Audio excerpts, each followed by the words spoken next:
Hello बच्चों, कैसे हैं आप लोग। उम्मीद करता हूं कि एकदम बढ़िया फर्स्ट क्लास होंगे। बच्चों मैं बिल्कुल भी आपको सिर्फ फ्रैक्शनल डिस्टिलेशन नहीं पढ़ाने वाला हूं, बहुत ज़बरदस्त सा एप्लीकेशन सिखाने वाला हूं। देखिए आपको मज़ा आ जाएगा। अगर आपने पूरा लेक्चर ढंग से देखा तो 100% जान लीजिए आपको मज़ा आने वाला है। बच्चों पीछे हमें क्या लिखा है, देखो सबसे पहले फ्रैक्शनल डिस्टिलेशन। तो याद रखें कि अगर हमें दो लिक्विड को सेपरेट करना हो जिनके बॉइलिंग पॉइंट में जो डिफरेंस है ना वो 10 to 30 केल्विन या 10 to 30 डिग्री सेंटीग्रेड के बराबर हो। अब ये तो तुम जानते होगे कि टेम्परेचर डिफरेंस को चाहे डिग्री सेंटीग्रेड में नापा जाए चाहे केल्विन में नापा जाए कोई फर्क नहीं पड़ता। यानी हमारे पास कोई दो लिक्विड हैं जिनमें टेम्परेचर डिफरेंस बॉइलिंग पॉइंट में 10 केल्विन से लेकर के 30 केल्विन तक हो, उनको हम सेपरेट कर सकते हैं with the help of fractional distillation. ठीक है, अब बच्चों जरा देखना कि उसमें करते क्या है। मान लीजिए कि हमारे पास कोई दो लिक्विड है, X है और Y है, X है और Y है, और जो बॉइलिंग पॉइंट है बच्चों X का वो कम है किससे, बॉइलिंग पॉइंट ऑफ Y से। ठीक है, तो जैसे ही हम हीट करेंगे तो जो वेपर बनेगा उसमें रिचनेस ज्यादा मोल किसके होंगे, जिसका बॉइलिंग पॉइंट कम है यानी कि X के। कम किसके होंगे, जिसका बॉइलिंग पॉइंट ज्यादा है यानी कि Y के। तो ये जो कॉलम होता है ना फ्रैक्शनल डिस्टिलेशन में वो कुछ ऐसा होता है, यानी कि थोड़ी थोड़ी दूर पर कॉलम का जो वॉल्यूम है ना वो इंक्रीज होता है। वॉल्यूम इंक्रीज होने से होता क्या है कि जिसका बॉइलिंग पॉइंट ज्यादा है उसे वेपर में बने रहने के लिए नीचे से ज्यादा हीट चाहिए। लेकिन अब जब मान लो कोई चीज ज्यादा वॉल्यूम में फैलेगा तो वो क्या होगा, कंडेंस हो जाएगा। ध्यान से समझना, जिसका बॉइलिंग पॉइंट ज्यादा है अगर वो फैलेगा तो जल्दी से ठंडा हो जाएगा ना, क्योंकि ज्यादा बॉइलिंग पॉइंट होना इस बात का प्रमाण है कि उसे वेपर में बने रहने के लिए ज्यादा हीट चाहिए। तो जैसे उसका वॉल्यूम फैलेगा तो X से पहले Y कंडेंस हो जाएगा।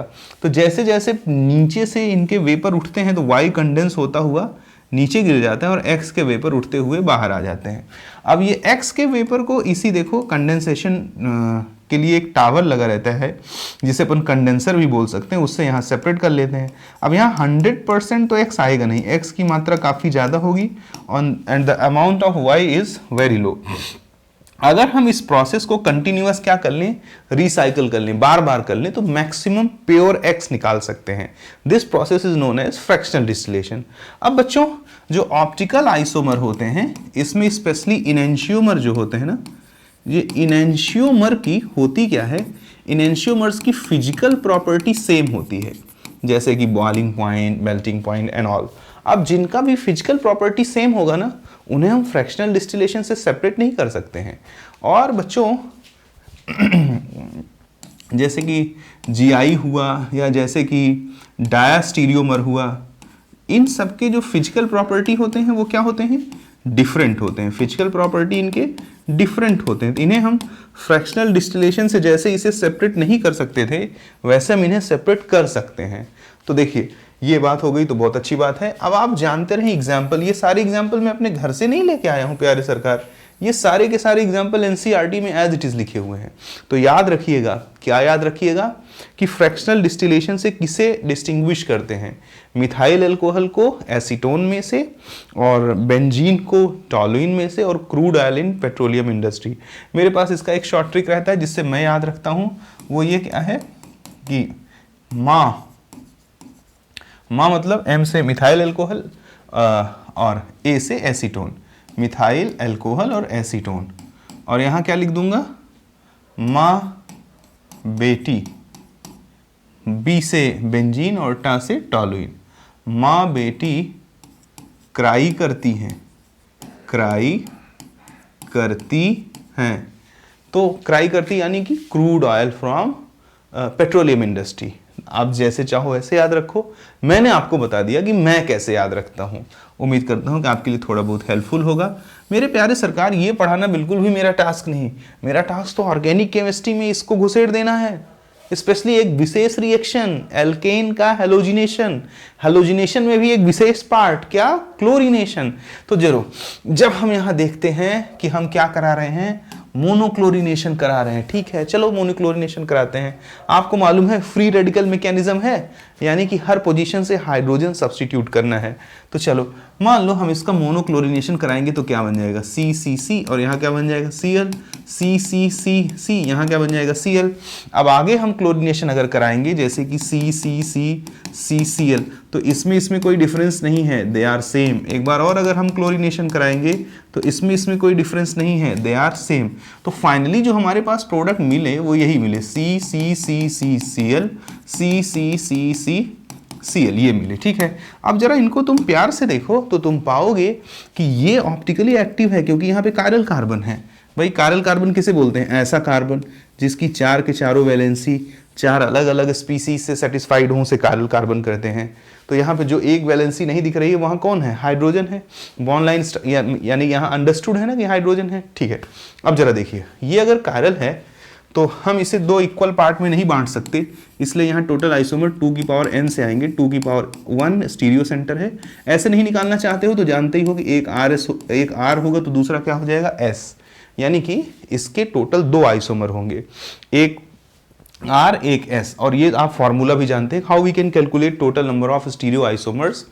It is when molecule can be divided into 2 equal half, तब तो दूसरा फॉर्मूला लगता है। If molecule can not be divided into 2 equal half तो 2 की पावर n लगता है। देखो सरकार, अब जरा यहाँ हम देखें तो टोटल हमारे पास P कितना बन गया? 1 + 2। एक प्रोडक्ट ये, एक ये जो खुद में ऑप्टिकली एक्टिव है, एक डेक्स्ट्रो और एक लीवो शो करेगा। तो उम्मीद करता हूँ कि समझ में आया होगा। अब P की वैल्यू तो 3 हो जाएगी, बट जब फ्रैक्शनल डिस्टिलेशन करोगे तो इसको तो एज इट इज ये समझ लेगा, हाँ भाई ये एक कंपाउंड है। इनमें जो RS होंगे यानी डेक्स्ट्रो लेवो, वो एक दूसरे के मिरर इमेज होंगे, इनएंशियोमर। भाई एक R है तो दूसरा S है, यानी मिरर इमेज है, तो इनकी फिजिकल प्रॉपर्टियां सेम होंगी। तो फ्रैक्शनल डिस्टिलेशन इन दोनों प्रोडक्ट को डिस्टिंग्विश नहीं कर पाएगा, उसके लिए R और S दोनों एक प्रोडक्ट होंगे। उम्मीद करता हूँ समझ में आया होगा। तो प्यारे सरकार, अगर आपको समझ में आया तो यहाँ पे क्या हो जाएगा? 1 + 1, यानी जो Q की टोटल वैल्यू होगी वो कितनी हो जाएगी? 2 हो जाएगी। तो ध्यान रखें, बहुत ही गजब की चीज़ है। ऐसे बहुत सारे क्वेश्चन लेते हैं और 1 बाय 1 करके क्वेश्चन का लेवल हम लोग क्या करेंगे? उठाएंगे, तो आपको और मज़ा आएगा। जैसे यहाँ पर हम मोनोक्लोरिनेशन करते हैं तो क्या हो जाएगा? देखिए, ये CH3 है, ये CH3 है, ये H है, ये CH2 है, और ये क्या हो जाएगा? CH2Cl। यहाँ पे भी जब हम करेंगे तो CH3 CH, CH3 यहाँ पे CH, यहाँ CH3, यहाँ क्या हो जाएगा? Cl। यहाँ पे भी जब करेंगे तो ये क्या हो जाएगा? CH3, और यहाँ क्या लग जाएगा? Cl, ये CH2, ये CH3। अब इनका और इनका रिलेटिव पोजीशन सेम है, कहीं भी लगाओ तो एक ही स्थिति है, Cl, CH2, C, CH3, यहाँ पे H, CH2, और ये क्या हो जाएगा? CH3। उम्मीद करता हूँ कि सरकारों को समझ में आया होगा। इसके अब इसे यहाँ लगाओ या इसे यहाँ लगाओ, उनका IUPAC नेम सेम होगा ना। तो जिन कंपाउंड्स का IUPAC नेम सेम है वो आइसोमर नहीं हुए, एंड मतलब ऑप्टिकल हो सकते हैं बट ऐसे आइसोमर नहीं हुए एक दूसरे के। तो देखो अगर इसको देखा जाए तो क्या यहाँ पे कायरल कार्बन है? नहीं है, कोई भी कार्बन कायरल नहीं है, क्योंकि किसी भी कार्बन की कोई भी चार वैलेंसी चार अलग अलग स्पीसीज से नहीं जुड़ी हुई है। इसमें आकर के चेक कर लीजिए, क्या यहाँ पे कायरल कार्बन है? बिल्कुल है। ये वाला देखिए, यहाँ Cl है, यहाँ CH3, यहाँ इतना बड़ा बॉन्डर और यहाँ H। क्या ये वाला कायरल है? नहीं है, देखो, क्योंकि दोनों ग्रुप क्या है? सेम है। यहाँ पे ये वाला है, बिल्कुल है। देखिए, एक CH3 है, एक इथाइल है, ये बॉन्डर है, ये H है। यानी कि अगर कायरल कार्बन है तो ये RS, ये RS, क्योंकि molecule can not be divided into 2 equal half. ये एक और ये एक, यानी टोटल P कितना हो जाएगा? एक प्रोडक्ट ये RS, यानी अगर ये ऑप्टिकली एक्टिव है तो 2 प्रोडक्ट दिखाएगा ना, यानी +2 + 1 ये, और ये भी ऑप्टिकली एक्टिव है तो 2 दिखाएगा, यानी 2 2 4 2 6। P की वैल्यू कितनी आ जाएगी? 6।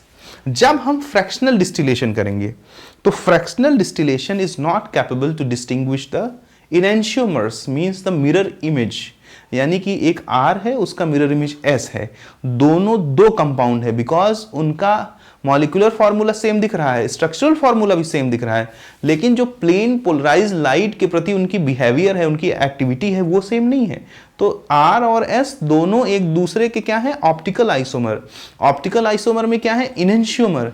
हम उनको किसी भी फिजिकल मेथड से, यानी कि जैसे फ्रैक्शनल डिस्टिलेशन वगैरह से अलग नहीं कर सकते, क्योंकि उनका बॉइलिंग पॉइंट क्या है, सेम। तो ये दो के दोनों उसे एक दिखेंगे, यानी कि जब फ्रैक्शनल डिस्टिलेशन करोगे तो ये एक प्रोडक्ट हो जाएगा, ये दो की जगह कितना हो जाएगा, एक, ये एक हो जाएगा, और ये दो की जगह कितना हो जाएगा, एक। जब मैं दो की जगह एक बोल रहा हूं तो इसका मतलब ये नहीं कि एक हो गया, है तो वो दो, but fractional distillation is not capable to identify them, is not capable to distinguish them properly because their boiling point is same, because they are enantiomer of each other। उम्मीद करता हूं आपको समझा होगा। आगे चलेंगे, अगला क्वेश्चन करेंगे। जैसे कि ये यहां मोनोक्लोरिनेशन कराते हैं तो देखिए क्या हो जाएगा, 1 2 3 4 और 5, यहां Cl लगा दिया, 1 2 3 4 5, यहाँ Cl लगा दिया, 1 2 3 4 5, यहाँ Cl लगा दिया, और आगे करेंगे तो ये बन जाएगा, और आगे करेंगे तो ये बन जाएगा। अब जरा देखो क्या इसमें कायरल कार्बन है किसी कंपाउंड में, देखो इसमें है, ये यहाँ H है ना, तो ये देखो कायरल है क्योंकि यहाँ पे Cl है, यहाँ CH3 है, यहाँ प्रोपाइल है। इसमें जरा देखो नहीं है, क्योंकि ये दोनों जरा देखो सेम ग्रुप है, यानी कि सिर्फ इसी में है, यानी एक प्रोडक्ट ये हो जाएगा इसके RS और एक प्रोडक्ट ये हो जाएगा। तो टोटल अपने पास 1 और इस 2 और 1, यानी 2 2 4 हो जाएंगे। जब फ्रैक्शनल डिस्टिलेशन करोगे तो ये तो अलग होगा, बट ये दोनों एक होंगे और ये एक होगा, यानी टोटल कितने प्रोडक्ट होंगे, 3। उम्मीद करता हूँ कि ये भी आपको समझ में आया होगा। ठीक है प्यारे सरकार, धीरे धीरे करके हम लोग और आगे बढ़ते हैं। ये बात समझ लीजिएगा, आप यहाँ मत लगाइए, यहाँ लगाओगे तो ये बन जाएगा, और फिर यहाँ लगाओगे तो ये बन जाएगा। आगे चलते हैं, थोड़ा लेवल वाले क्वेश्चन उठाते हैं। देखो ये एक क्वेश्चन है जो जल्दी से गलत हो जाएगा आपसे अगर आप जरा सा भी ध्यान नहीं दिए। देखो कैसे, जब तुम मोनोक्लोरिनेशन कराते हो तो यहाँ पर CH3, यहाँ पर CH2, और आगे बढ़ोगे तो क्या हो जाएगा, यहाँ पर क्या हो जाएगा, देखो यहाँ पर C, यहाँ पर CH3H, यहाँ CH2, यहाँ CH2Cl, यहाँ जरा देखो आगे CH2 CH, CH3 CH, CH3, यहाँ क्या लग जाएगा Cl, CCC CH3 Cl CC, यहाँ क्या लग जाएगा CCC CC CH3, यहाँ क्या लग जाएगा Cl। बिल्कुल, तो इसमें और ज़रा गौर से देखो, इसमें आइडेंटिटी है, दोनों एक जैसे हैं। अगर एक स्टेप और आगे बढ़ाऊँ मैं और इससे ना लगा करके इससे लगा दूँ तो वो मतलब इसके जैसा ही होगा। देखो लगा के दिखा देता, एक और क्या बन जाएगा कि C C C CH3 H C C, यहाँ पे Cl लगा देता हूँ।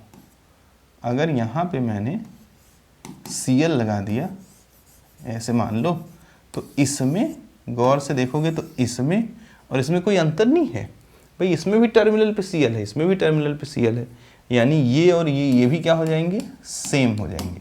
बट अगर मैं इस वाले कार्बन पे सब्स्टिट्यूट करता हूँ C C C C C CH2Cl, तो ये एक अलग कंपाउंड बनेगा। बिल्कुल, तो गौर पूर्वक देखिए हमारे पास टोटल कितने प्रोडक्ट नॉर्मली बन रहे हैं। एक तो ये बन रहा है भाई लोगों, एक ये बन रहा है, इसे A बोल देता, इसे B बोल देता, एक ये बन रहा है हमारा, इसे C बोल देता, एक ये बन रहा है हमारा D बोल देता। ये इसके जैसा है और ये इसके जैसा है, इसलिए इनको अलग नहीं कहेंगे। अब जरा देखो मेरे प्यारे सरकार, किसमें कितने कायरल कार्बन मौजूद हैं। यहाँ पर अगर देखा जाए तो ये वाला कार्बन कायरल है, क्योंकि इसके लेफ्ट, इसके राइट, इसके टॉप, इसके बॉटम पे जुड़ी हुई चीज़ें डिफरेंट हैं। Molecule can not be divided into 2 equal half, so it will show 2 isomer and it is RNS। अगले पे चलो, यहाँ जरा देखो ये कार्बन कायरल है, यहाँ ये कार्बन कायरल है। अब यहाँ पर मॉलिक्यूल को 2 इक्वल हाफ में नहीं बांट सकते हैं, और स्टीरियो सेंटर यानी कायरल कार्बन की संख्या यहाँ पर 2 है। The number of chiral carbon which is also termed as the stereo centre, वो कितने हो जाएंगे यहाँ पे 2 की पावर 2, यानी कि 4 आइसोमर हो जाएंगे।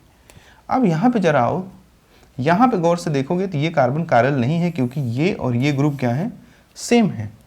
थोड़ा सा और आगे अगर अपन बढ़े और अपन देखें कि क्या यहाँ पे कोई कायरल कार्बन है, यहाँ पे भी नहीं है, क्योंकि ये और ये क्या है, सेम है। तो अगर हम लोग ध्यानपूर्वक देखें तो हमारे पास टोटल P की वैल्यू कितनी आ जाएगी, तो जरा देखो कितनी आ जाएगी। ये पहला कंपाउंड है जो कि 2 आइसोमर भी दिखा रहा है, तो मैं यहीं से शुरू करता हूँ। P की वैल्यू कितनी हो जाएगी 2 प्लस ये दूसरा कंपाउंड है जो बन सकता है, ये 4 आइसोमर दिखा रहा है प्लस 4। ये हमारा तीसरा कंपाउंड है जो कोई भी आइसोमर नहीं दिखा रहा है, अकेला बनेगा, यानी कि प्लस 1।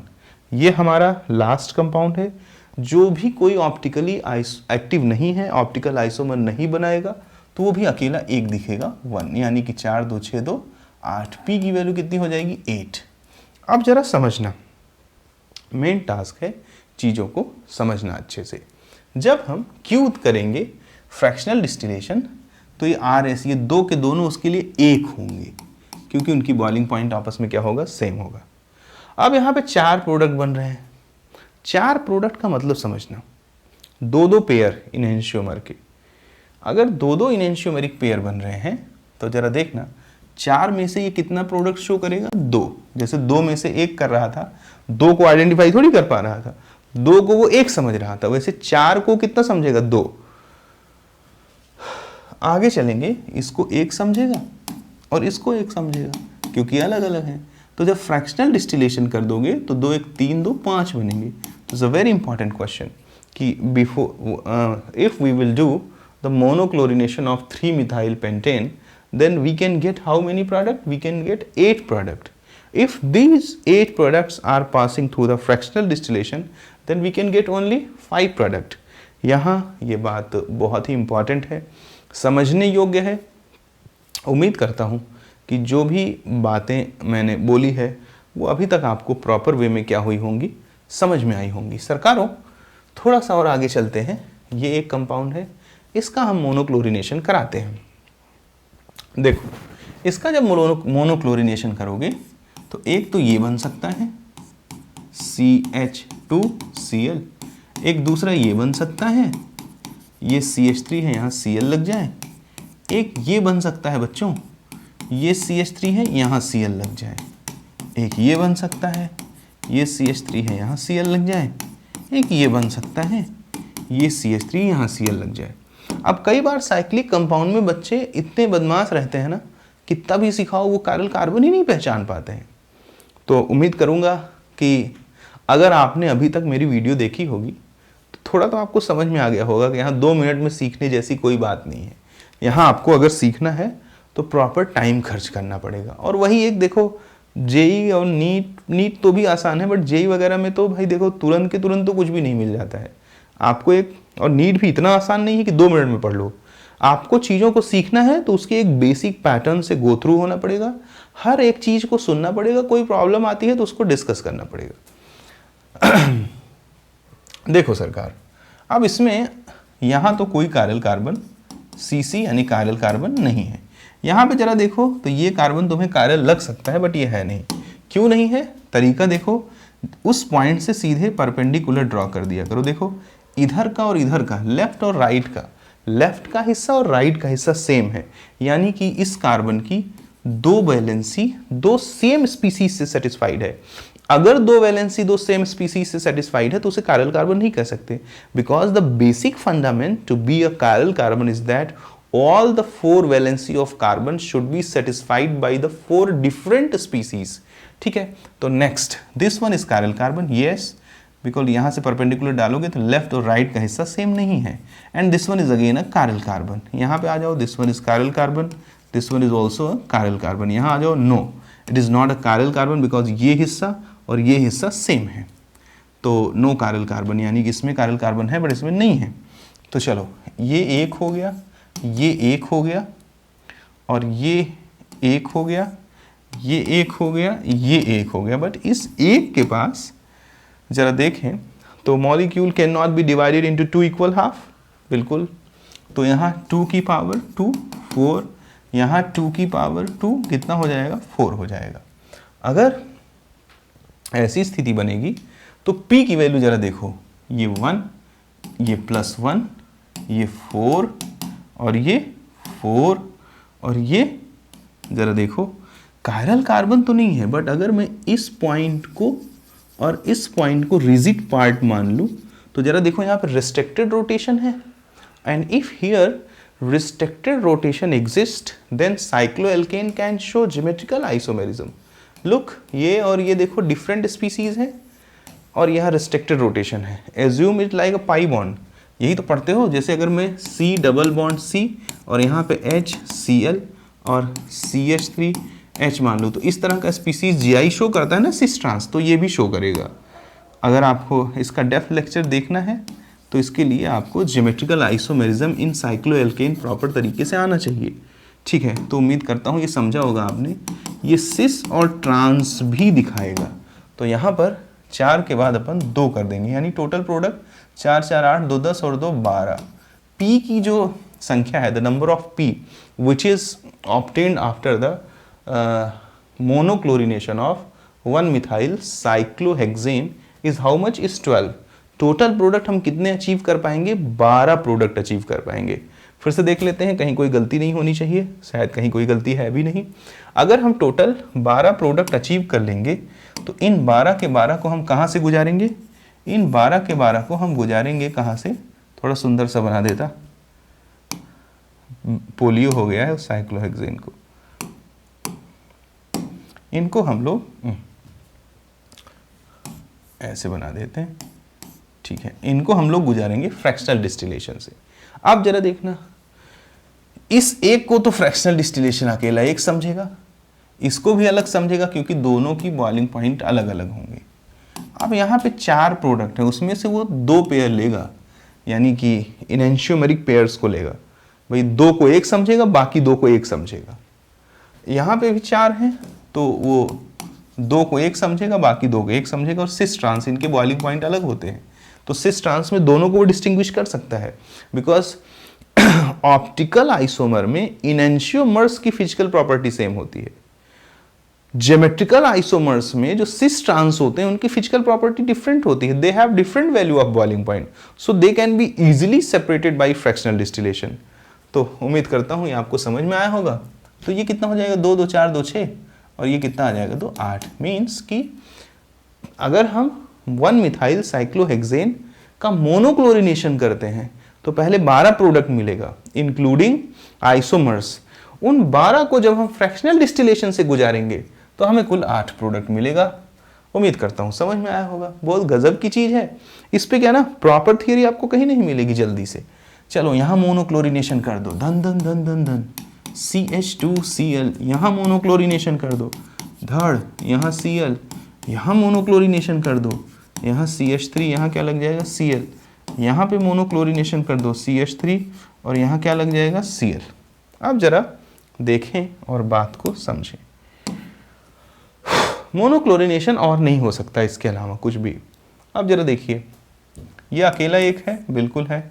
यहाँ कायरल कार्बन है? नहीं है, क्योंकि यहाँ जब परपेंडिकुलर ड्रॉ करोगे, ये देखो ऐसे, तो ऊपर और नीचे वाला हिस्सा क्या है? सेम है. So it is not chiral carbon. It is, yes it is, it is, yes it is. This one is chiral, no, क्योंकि ये देखो ये हिस्सा और ये हिस्सा सेम है.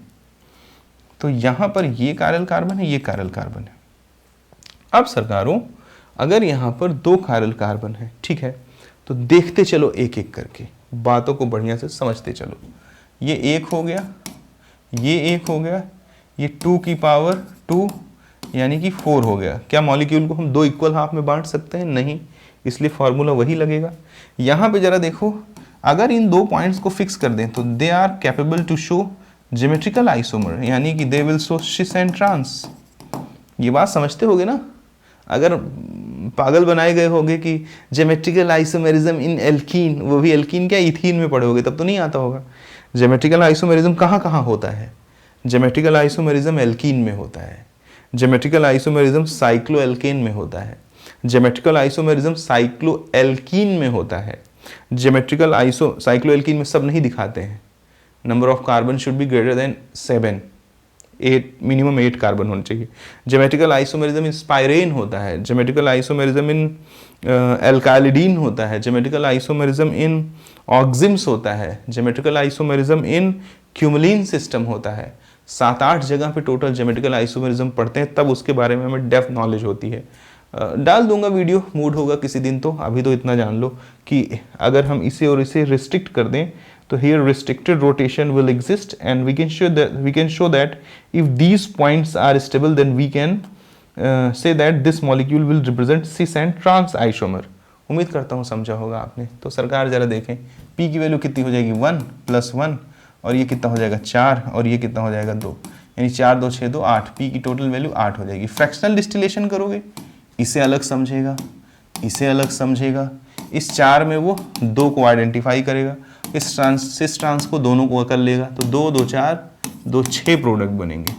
अगला आ जाइए, देखिए इसका मोनोक्लोरिनेशन करते हैं और आपसे पूरी मदद लेते हैं। ये ऐसे बनेगा, देखो CH2Cl और क्या होगा ये CH3, यहाँ पे क्या लग जाएगा सरकार Cl लग जाएगा। एक स्टेप आगे आ जाइए, CH3 यहाँ पे Cl लगा दीजिए और CH3 और यहाँ पे Cl लगा दीजिए। बस आगे आपको चेक करना है कि कायरल कार्बन है कि नहीं। इसमें तो नहीं है, इसमें भी नहीं है, क्योंकि देखो इधर का हिस्सा सेम है, इसमें है, ये भी कायरल है, ये भी कायरल है। इसमें ज़रा देखो ये भी कायरल है और ये भी कायरल है। तो कायरल कार्बन इसमें है बट इनमें नहीं है। तो इनमें नहीं है तो ये अकेला एक, ये अकेला एक, इसे 2 इक्वल हाफ में नहीं बांट सकते तो 2 की पावर 2 4, इसे भी नहीं बांट सकते तो 2 की पावर 2 कितना हो जाएगा 4। तो टोटल P कितना हो जाएगा 4 4 8 2 10। फ्रैक्शनल डिस्टिलेशन करोगे ये एक अलग हो जाएगा, ये एक अलग हो जाएगा, इस 4 में से 2, इस 4 में से 2, यानी टोटल 2 2 4 2 6। ये आ गया आंसर। अगला देखो जब हम इसका मोनोक्लोरिनेशन करते हैं तो ये पा जाएंगे CH2Cl, इसका करेंगे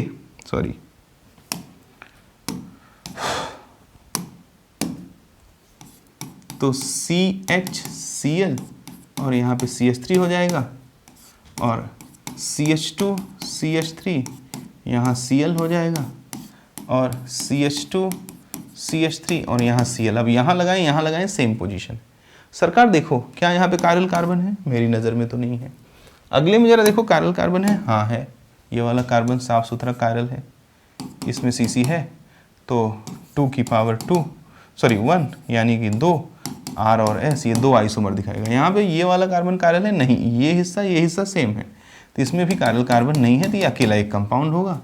इसमें जरा देखो ये है, ये सिटिस, यहाँ पे देखो एक हाइड्रोजन है, ये हिस्सा सेम नहीं है, यहाँ पे कायरल कार्बन है तो 2 की पावर 1 यानी 2।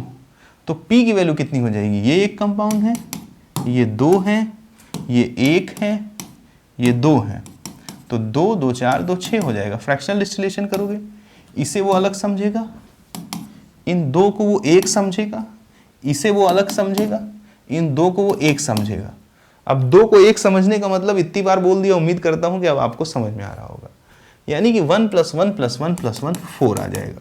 प्यारे सरकार आगे इसको देखिए, थोड़ा सा मैंने ट्विस्ट क्रिएट किया है, आपका पूरा अटेंशन चाहूंगा। बहुत ज़बरदस्त क्वेश्चन बनने वाला है। क्या कि मैंने इसका डाई क्लोरीनेशन करना है। तो अगर डाई क्लोरीनेशन करना है तो एक जगह 2 क्लोरीन लगा दिया और यहाँ पे Cl और यहाँ पे Cl लगा दिया और यहाँ पे Cl और यहाँ पे Cl लगा दिया। अब यहाँ और यहाँ लगाऊंगा फिर यही बन जाएगा, यही 3 प्रोडक्ट बनेंगे। अब इन 3 को जब तुम बारीकी से देखोगे तो तुम्हें मज़ा आने वाला है। कैसे मज़ा आने वाला है? क्या यहाँ पे कायरल कार्बन है? नहीं है, तो ये अकेला हो गया। यहाँ पे कायरल कार्बन है, yes this one is the chiral carbon, this one is the chiral carbon, but देखो we can divide them into 2 equal half. अगर हम इनको 2 इक्वल हाफ में बांट सकते हैं तो यहाँ पे फॉर्मूला क्या लगेगा? 2 की पावर n - 1 प्लस 2 की पावर n/2 - 1 यानी 2 की पावर 2 - 1 प्लस 2 की पावर 2/2 - 1 यानी कि 2 की पावर 1 प्लस 2 की पावर 0 यानी कि 3। अब यह आना चाहिए कि जब हम किसी मॉलिक्यूल को 2 इक्वल हाफ में बांटें और number of chiral centre even हो तो ऐसी स्थिति में फॉर्मूला क्या होता है? 2 की पावर n - 1 प्लस 2 की पावर n/2 - 1। और अगर ऑड हो तो यही हो जाता है n - 1/2 हो जाता है। ये शायद आपको मालूम होगा, नहीं मालूम होगा तो सीखिए पढ़ लिख करके। देखिए अब इतना हो गया, ये टोटल 3 आइसोमर दिखाएगा। अब समझना वो तीनों कौन कौन होंगे। देखो जैसे ये Cl है और यहाँ भी ये Cl हो जाए, या ये Cl है, यहाँ भी ये Cl हो जाए, या यही तो व्यवस्थाएं हो सकती हैं सब अलग अलग। ध्यान से देखना, यहाँ वेज पे, यहाँ डैश पे, और यहाँ वेज पे, और यहाँ डैश पे हो जाए। तो जरा गौर पूर्वक देखना और बातों को समझने की कोशिश करना। ये ऐसे कर देता कि दोनों डैश पे एक बार, दोनों वेज पे। अब टोटल आए तो 3 है, बट तुम्हारे पास टोटल अरेंजमेंट कितना बन रहा है? 4। तो देखना ध्यान पूर्वक, तो तुम्हें मज़ा आएगा। एक्चुअली ये दोनों सेम है, ध्यान से देखो। अगर मैं यहाँ से ऐसे ही एक प्लेन खींच दूँ तो ये मॉलिक्यूल को 2 इक्वल हाफ में बांट रहा है। दोनों इक्वल हाफ एक दूसरे के मिरर इमेज है। क्यों मिरर इमेज है? देखो इस तरह से, एक क्लोरीन, दोनों क्लोरीन बाहर की तरफ लगे हैं ना, तो जो दोनों इक्वल पार्ट होगा वो दोनों एक दूसरे का मिरर इमेज होगा। इसमें दोनों क्लोरीन अंदर की तरफ हुए हैं, तो जो बीच से जब काटोगे इनको, तो जो 2 इक्वल हाफ होगा वो दोनों एक दूसरे का मिरर इमेज होगा। तो ऐसा प्लेन जो मॉलिक्यूल को 2 इक्वल हाफ में बांटे और दोनों इक्वल हाफ एक दूसरे के मिरर इमेज हो, तो उनको हम प्लेन ऑफ सिमेट्री बोलते हैं। और अगर किसी कंपाउंड में 2 कायरल कार्बन हो और उसके पास प्लेन ऑफ सिमेट्री हो, तो उसे हम मीजो बोलते हैं बच्चों। तो they are actually same compound, ये अलग अलग नहीं है, ये सेम है। तो देखो, अगर मान लीजिए सपोज इसका कन्फिग्रेशन R है, तो इसका क्या हो जाएगा? S, भाई पोजीशन बदल गया।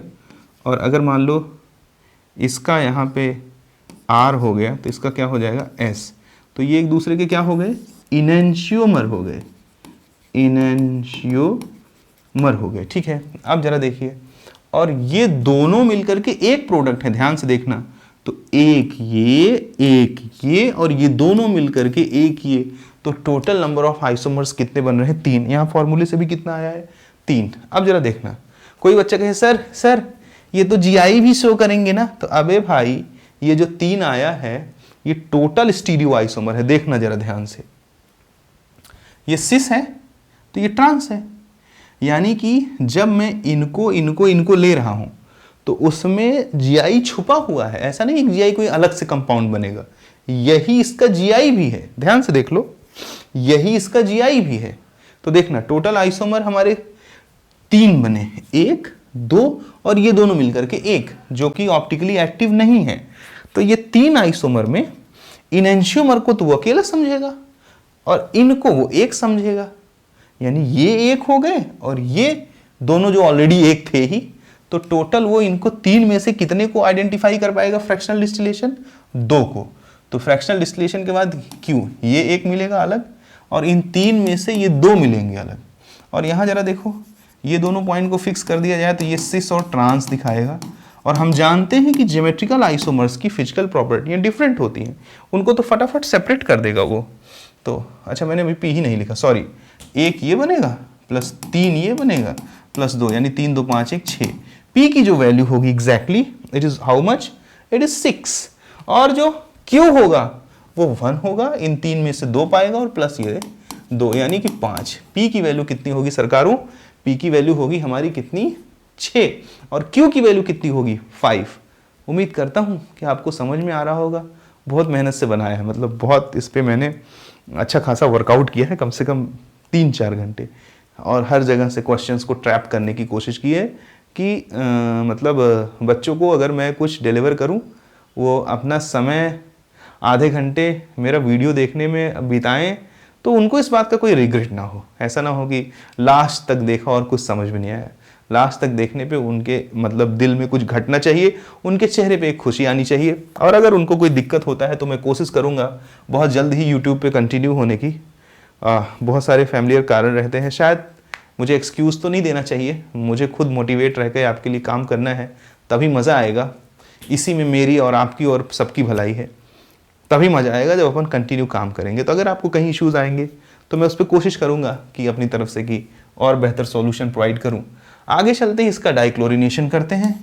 अगर इसका डाइक्लोरिनेशन करेंगे तो मान लीजिए एक क्लोरीन यहाँ लग गया, एक यहाँ लग गया। दूसरी पॉसिबिलिटी है एक यहाँ लग जाए।